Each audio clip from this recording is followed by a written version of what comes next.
नमस्कार, आप देख रहे हैं इंडिया न्यूज। आपके साथ मैं हूं शुभ्रा सुमन। संक्रमण का आक्रमण ये हम नहीं कह रहे हैं, ये पूरा देश कह रहा है, क्योंकि पूरे देश में एक बार फिर से कोरोना ने आक्रमण कर दिया है। हालात ये है कि इससे निपटने के लिए सारी तैयारियां नाकाफी साबित हो रही हैं। कई राज्यों में नाइट कर्फ्यू तक लगा दिए गए हैं और कई राज्यों पर लॉकडाउन का खतरा मंडरा रहा है। लॉकडाउन के बाद लोगों के कारोबार धीरे धीरे किसी तरह पटरी पर आ रहे थे। बेरोजगार हुए लोगों के लिए फिर से रोजगार के नए रास्ते बनाए जा रहे थे, लेकिन इसी बीच फिर से कोरोना के आक्रमण ने सबको डरा दिया है। इंडिया न्यूज भी कोरोना पर बड़ी मुहिम चला रहा है, लेकिन हमारा मकसद आपको डराना कतई नहीं है। हम सिर्फ आपको आने वाले बड़े खतरे से आगाह करना चाहते हैं। अगले 1 घंटे इंडिया न्यूज के साथ आप बने रहिएगा, क्योंकि हमारे साथ देश के बड़े डॉक्टर्स का पैनल होगा जो आपको बताएगा कि अगर कोरोना हो जाए तो क्या करना चाहिए। हमारे साथ ग्राउंड जीरो से रिपोर्टर्स भी जुड़ेंगे जो आपको कोरोना के नियमों से लेकर वैक्सीन के आने की पूरी जानकारी देंगे। और आइए सबसे पहले आपको कोरोना से जुड़ी बड़ी जरूरी जानकारी दे देते हैं। कोरोना की जंग जीतने के लिए राज्य सरकारों से लेकर केंद्र सरकार तक युद्ध स्तर पर काम कर रही है। 5 तस्वीरों के जरिए हम आपको दिखा रहे हैं। पीएम मोदी राज्यों के मुख्यमंत्रियों के साथ जुड़कर कोरोना से निपटने पर मंथन कर रहे हैं। गृह मंत्रालय भी लगातार एक्टिव है। गृह मंत्री अमित शाह भी इस बैठक में शामिल हुए। बैठक में कोरोना की जंग कैसे जीती जाए, इस पर मंथन हुआ। इसके साथ ही वैक्सीन आने से पहले ही राज्यों को वैक्सीन डिस्ट्रीब्यूशन का रोड मैप बनाने के लिए भी कह दिया गया है, ताकि बाद में परेशानी ना हो। दिल्ली में कोरोना की रफ्तार बेकाबू हो गई है। कई राज्यों में नाइट कर्फ्यू लगाना पड़ा है और इस बीच वैक्सीन पर भी अच्छी खबर आने वाली है। और जल्दी से आपको ये भी बता देते हैं कि किन राज्यों में कोरोना का आक्रमण सबसे ज्यादा है। दिल्ली में हर दिन 100 से ज्यादा मौतें हो रही हैं। कोरोना का सबसे ज्यादा कहर दिल्ली में है। हर रोज 100 से ज्यादा मरीजों की मौत हो रही है। आपको बताते चलें कि पिछले 24 घंटे में 121 मरीज दम तोड़ चुके हैं। तो मुंबई में भी हालात फिर से बेकाबू होते जा रहे हैं। महाराष्ट्र के डिप्टी सीएम अजित पवार तो फिर से लॉकडाउन करने तक का संकेत दे चुके हैं। गुजरात में सबसे बुरा हाल अहमदाबाद का है। कोरोना की रफ्तार पर ब्रेक लगाने के लिए कई शहरों में नाइट कर्फ्यू तक लगाना पड़ा है। दिल्ली से सटे नोएडा और गाजियाबाद के लोग सहमे हुए हैं, क्योंकि दिल्ली में इस वक्त कोरोना की रफ्तार बेकाबू है। कोरोना की वजह से लगातार हो रही मौतों के बीच एक अच्छी खबर भी आई है। अगले साल के शुरुआती महीनों में कोविड वैक्सीन आने की उम्मीद है। 1 साल पहले यानी कि नवंबर 2019 में कोरोना ने चीन में दस्तक दी और इस वायरस की वजह से 1 साल में दुनिया की पूरी तस्वीर बदल गई। वायरस से लड़ने के लिए दवाई अभी दूर की कौड़ी है, लेकिन बचाव की वैक्सीन करीब करीब बनकर तैयार है। आपको उन देशों के बारे में हम बताते हैं जिनकी वैक्सीन जल्द ही आने वाली है।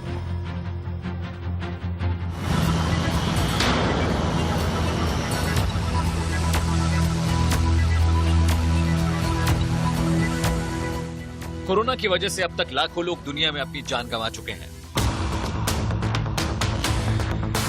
तमाम प्रिकॉशन और मेजर्स के बावजूद कोरोना पर लगाम नहीं लग रही है। अमेरिकी और यूरोपीय देशों के अलावा एशियन सब कॉन्टिनेंट में भी कोरोना ने भीषण तबाही मचाई है। दुनिया भर की कई दवा कंपनियां कोरोना से बचाव के लिए वैक्सीन बनाने में जुटी हैं, लेकिन अभी तक सिर्फ 6 कंपनियों को ही इसमें कामयाबी मयस्सर हुई। महाराष्ट्र आईएमए के अध्यक्ष डॉक्टर अविनाश की माने तो कोरोना के खिलाफ जो वैक्सीन दुनिया में बन रही है, उसमें से कम 220 कंपनियों की 220 तरीके की वैक्सीन है। उनका रजिस्ट्रेशन हुआ है, लेकिन उनमें से 6 आखिरी दौर में हैं, जिसमें 2 चीन की हैं, 2 अमेरिका की हैं, 1 रूस और 1 भारत की हैं। अब भारत की स्वदेशी कोवैक्सीन के बारे में भी जान लीजिए, जिसे भारत बायोटेक आईसीएमआर और एनआईबी के साथ मिलकर बना रहा है। भारत बायोटेक ने तीसरे चरण का ट्रायल शुरू कर दिया है, जिसका भारत के 25 केंद्रों पर 26,000 वॉलंटियर्स पर ट्रायल हो रहा है। इन वॉलंटियर्स को अगले साल तक निगरानी में रखा जाएगा। ये भारत में कोरोना वैक्सीन के लिए अब तक का सबसे बड़ा क्लिनिकल ट्रायल है। हिंदुस्तान के लिए बहुत गर्व की बात है कि हिंदुस्तान की एक कंपनी भारत बायोटेक ने वैक्सीन का निर्माण किया है उस बीमारी के लिए जिससे आज सारा विश्व ग्रसित है। इसके 2 फेज सफलतापूर्वक पहले पूरे किए जा चुके हैं। तीसरा फेज इसका आज आरंभ हो रहा है, जिसमें 25,800 लोगों पर इसका ट्रायल किया जाएगा। मैंने अपने आप को इसके लिए ऑफर किया है कि आप सबसे पहले परीक्षण मेरे ऊपर करिए, ताकि लोग निर्भीक होकर बिना किसी डर के इसके लिए लोग आगे आ सकें और अपना परीक्षण करवाएं, ताकि जल्दी से जल्दी ये परीक्षण की प्रक्रिया पूरी हो सके। भारत बायोटेक के प्रेसिडेंट साई प्रसाद ने कोवैक्सीन से जुड़ी अहम जानकारी दी है। कोवैक्सीन भारत की पहली वैक्सीन है। ये कम से कम 60% प्रभावी होगी। WHO, America food and drug administration और भारत के CDSCO ने इसके 50% प्रभावी होने की उम्मीद जताई है। पहले और दूसरे चरण के ट्रायल में कोवैक्सीन काफी हद तक सफल रही है। अगर तीसरा चरण भी सफल होता है तो अगले साल की शुरुआत में ये आम जनता तक पहुंच जाएगी। दिल्ली से पुलकित नागर और ऐश्वर्या जैन के साथ अमित सिंह, इंडिया न्यूज। और आइए चर्चा करते हैं इसी पर कि आखिर कोरोना से बचने के लिए अब इन हालातों में क्या किया जाए और जो स्थिति है वो कितनी खतरनाक है, क्योंकि एहतियात बरतना बहुत जरूरी है। ये हम शुरुआत से आपको बता रहे हैं, लेकिन अब ये दूसरा फेज है। आप समझिए कि दूसरी लहर कोरोना की आ गई है और कुछ राज्य जो इससे सबसे ज्यादा प्रभावित हैं, वहां के हालात हम आपको बार बार बता रहे हैं। कौन कौन से मेहमान हमारे साथ जुड़े हुए हैं ये मैं आपको बता दूं। डॉक्टर सोनिया लाल हमारे साथ जुड़ी हुई हैं, न्यूरोलॉजिस्ट हैं। इसके साथ ही doctor Uma Kumar, senior doctor AIIMS से हमारे साथ जुड़ी हुई हैं। आप दोनों का बहुत बहुत स्वागत है। आपसे कुछ देर में डॉक्टर निखिल मोदी भी हमारे साथ जुड़ेंगे, जो कि सीनियर कंसल्टेंट हैं अपोलो हॉस्पिटल के। इसके साथ ही दो संवाददाता हमारे दो अलग अलग शहरों से हमारे साथ जुड़ रहे हैं। पुलकित नागर दिल्ली से रहेंगे हमारे साथ और उर्वशी खोना मुंबई से हमारे साथ रहेंगे। लेकिन सबसे पहले चूंकि दिल्ली के हालात पर लगातार हमारी नजर है और यहां पर जो हाल है खराब होता जा रहा है, इसलिए पुलकित मैं आपसे जमीनी जो जानकारी है वो समझना चाहूंगी। आप लगातार अलग अलग जगहों पर दिल्ली में रिपोर्ट कर रहे हैं और आपने ये भी बताया कि कैसे मास्क लोग नहीं लगा रहे हैं। 2000 रुपए का फाइन घोषित हुआ, उसके बाद से देखा गया कि लोगों में डर बढ़ा है। लेकिन सिर्फ डर से नहीं होगा, अपने भीतर से एक जागरूकता आनी चाहिए कि इन हालातों में कम से कम वो तमाम एहतियात बरते जाएं जिसकी जरूरत डॉक्टर्स लगातार बता रहे हैं। क्या जो इंतजाम सरकार की ओर से किए गए हैं, जो नियम बदले गए हैं, उनका असर जमीन पर दिखाई दे रहा है? देखिए, अभी नहीं दिखाई दे रहा है, लेकिन सरकार उम्मीद कर रही है कि आने वाले कुछ दिनों में दिखाई देगा। इसका जिक्र अरविंद केजरीवाल ने प्रधानमंत्री नरेंद्र मोदी के साथ मीटिंग में भी किया कि 10 नवंबर को पीक पे था। जो तीसरी वेव का जिक्र लगातार दिल्ली में हो रहा है, वो 10 नवंबर को पीक पे थी और अब डाटा धीरे धीरे गिर रहा है। ये अरविंद केजरीवाल ने प्रधानमंत्री नरेंद्र मोदी के साथ बैठक में कहा। दूसरी चीज जो सबसे बड़ी बात उन्होंने कही, वो पराली को जलाने को लेकर कही। उन्होंने प्रधानमंत्री से कहा कि हरियाणा, राजस्थान में जो पराली जलाई जा रही है उसका असर दिल्ली में है और उसका असर कोरोना के साथ मिलकर जो मौत का आंकड़ा बढ़ा या कोरोना मरीजों की संख्या बढ़ी उस पर भी पड़ा है। ये जिक्र भी किया। तीसरी जो सबसे बड़ी चीज है इस मीटिंग के दौरान वो ये कि आईसीयू बेड की को रिजर्व करने की बात उन्होंने कही। केंद्र सरकार के जो अस्पताल हैं, यानी कि एम्स, सफदरजंग जो बड़े अस्पताल हैं, उनमें 1000 बेड्स आईसीयू के वो रिजर्व कर दिए जाएं कोरोना मरीजों के लिए, ताकि जरूरत पड़ने पर तमाम लोगों को इलाज मिल सके। जी ठीक है पुलकित, मैं आपके पास वापस आऊंगी और चूंकि जो स्वास्थ्य व्यवस्थाएं हैं उनका आपने जिक्र किया है, मैं और भी आपसे समझने की कोशिश करूंगी, क्योंकि लॉकडाउन के दौरान एक लंबा अरसा सरकारों को मिला ताकि वो स्वास्थ्य सुविधाओं पर काम कर सकें, अस्पतालों में जो इंतजाम है उन पर काम कर सकें, डॉक्टर्स की संख्या पर काम कर सकें। क्या वाकई अब वो नजर आ रहा है जब ये जरूरत आन पड़ी है कि ज्यादा से ज्यादा डॉक्टर्स, ज्यादा से ज्यादा बेड्स की जरूरत है और मरीजों की संख्या लगातार बढ़ती जा रही है? उर्वशी खोना के पास भी मैं चलूंगी, क्योंकि मुंबई में तीसरी लहर कोरोना की बताई जा रही है, वहां क्या हालात हैं ये भी मैं समझूंगी। लेकिन इस बीच हम कुछ डॉक्टर्स जो हमारे साथ मेहमान जुड़े हुए हैं उनसे चर्चा कर लेते हैं। डॉक्टर सोनिया लाल, मैं आपके पास सबसे पहले आना चाहती हूं और ये बताइएगा कि ये जो दूसरी लहर कही जा रही है या तीसरी लहर कही जा रही है, ये कितनी खतरनाक है? क्योंकि शुरुआत में हमने देखा कि जब कोरोना ने पैर पसारने शुरू किए तब लोगों में अवेयरनेस इस वजह से भी दिख रही थी क्योंकि लॉकडाउन लगा हुआ था, सोशल डिस्टेंसिंग बहुत कहने पर लोग अपनाना सीख रहे थे। लेकिन अब जो कि लॉकडाउन नहीं है, फिर से एक बार सरकारें कोशिश कर रही हैं, सोच रही हैं, विचार कर रही हैं कि लागू किया जाए, लेकिन लोगों में उतनी जागरूकता सोशल डिस्टेंसिंग को लेकर नहीं दिख रही है। कितना खतरनाक है? आप क्या संदेश देना चाहती हैं आम लोगों को? जैसे हम देख रहे हैं, ये सबसे खतरनाक अभी हमारी थर्ड वेव चल रही है। जिस तेजी से रोज केसेस बढ़ रहे हैं, जितने नंबर बढ़ रहे हैं, इसके 2-3 कारण हैं। एक तो फेस्टिवल, एक डेफिनेटली जो आपने पॉइंट बोला कि लॉकडाउन नहीं है तो लोग बाहर निकल रहे हैं।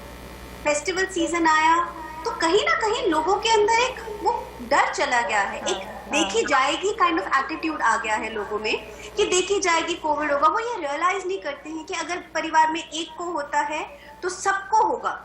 मतलब ये ऐसी एक बीमारी है जिसका ट्रांसमिशन रेट इतना हाई है और इसलिए एक एक परिवार में 20-20 लोगों को भी केसेस हो रहे हैं। उसके ऊपर से पोल्यूशन जो हमारी बढ़ी है उसके कारण जो कोरोना वायरस है वो हवा में ज्यादा देर रह रहा है।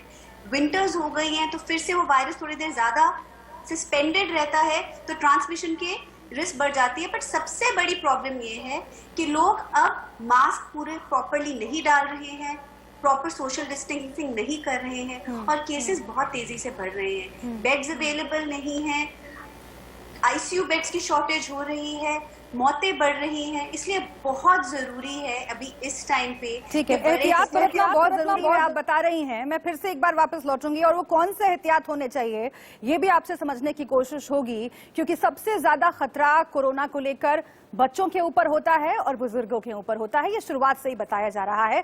किस तरह की सावधानियां बरतें इस फेज में जब हम दूसरी लहर से गुजर रहे हैं। दिल्ली में हालात खराब होते जा रहे हैं। लेकिन डॉक्टर उमा कुमार के पास मैं चलती हूँ, सीनियर डॉक्टर एम्स की तरफ से हमारे साथ जुड़ चुकी हैं। उमा कुमार जी, एक बात जिसका जिक्र अभी पुलकित ने भी किया कि दिल्ली में एक साथ बहुत सारी समस्याएं हैं, जो पराली की समस्या है, पोल्यूशन, स्मॉग की समस्या, उससे लोग दो चार हो ही रहे हैं। ठंड लगातार बढ़ रही है और उन सब के बीच कोरोना की फिर से एक बार आफत का बढ़ना। लोगों के जहन में ये सवाल है मैम कि ठंड से कितना असर पड़ता है, क्या ठंड की वजह से और स्थिति खराब हो सकती है और किस तरह के एहतियात बरतने चाहिए इस बढ़ती ठंड में कोरोना के मद्देनजर?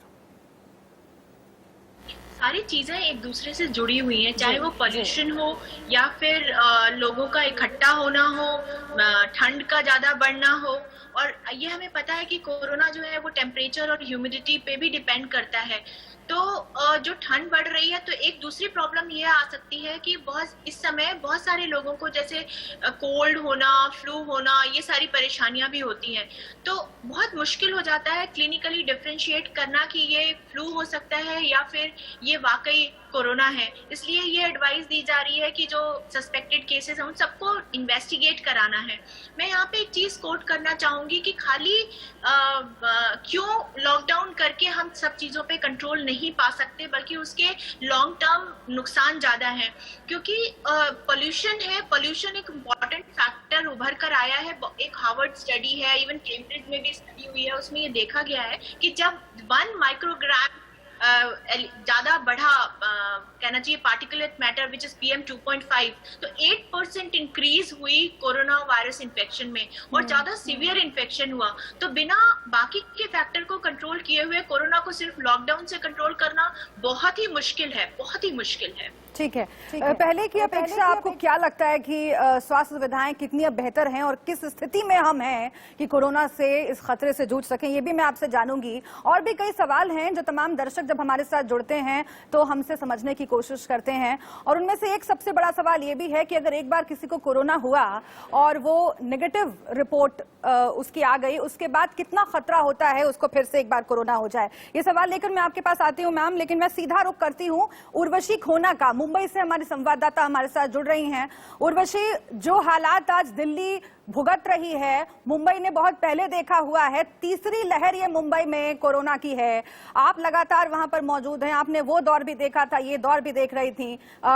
पहले की अपेक्षा आपको हालात किस तरीके के नजर आ रहे हैं और क्या लोगों ने सीखा है पहले से? क्या प्रशासन चौकस हुआ है पहले से?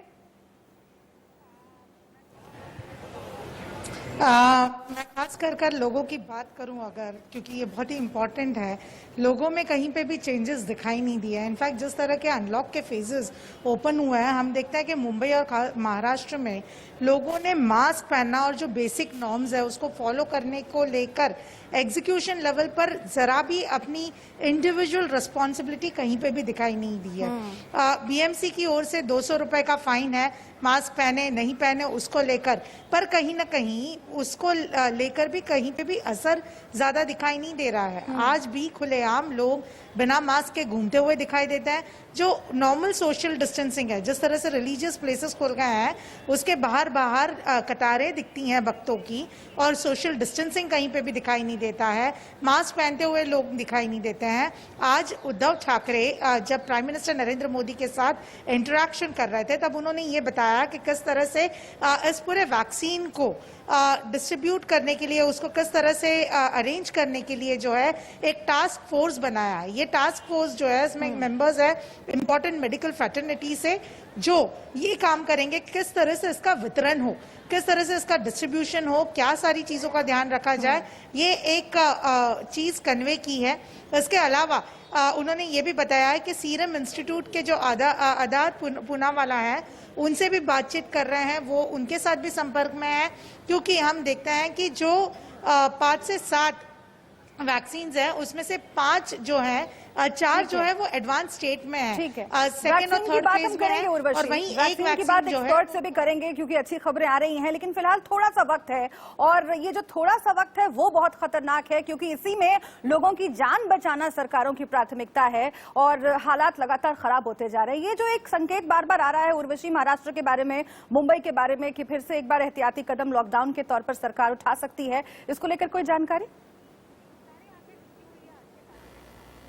सारी आंखें टिकी हुई है आज के कैबिनेट मीटिंग में, जहां पे सारे मिनिस्टर्स मिलकर पॉइंट ऑफ डिस्कशन इसी के ऊपर होगा कि आगे को लेकर किस तरह से रेस्ट्रिक्शंस हो, क्या रेस्ट्रिक्शंस बढ़ाए जाए, या किस तरह से एक एंगल जो है कर्बिंग का एंगल लिया जाए, क्योंकि अब भी हम देखते हैं कि भारी मात्रा में जो है लोग बिना मास्क के घूमते हैं, और नंबर्स बढ़ते जा रहे हैं। पोस्ट फेस्टिव के आप सर्च देखोगे मुंबई और महाराष्ट्र के, तो वो बढ़ते हुए नजर आ रहे हैं। इसलिए तो उद्धव ठाकरे ने जब संबोधित कर रहे थे राज्य के लोगों को, तब कहा कि ये जो दूसरी लहर आएगी, ये सुनामी के जैसे होगी, कोई नॉर्मल लहर नहीं होगी। तो इसलिए हर किसी को इंडिविजुअल लेवल पर रिस्पॉन्सिबिलिटी लेना बहुत जरूरी है।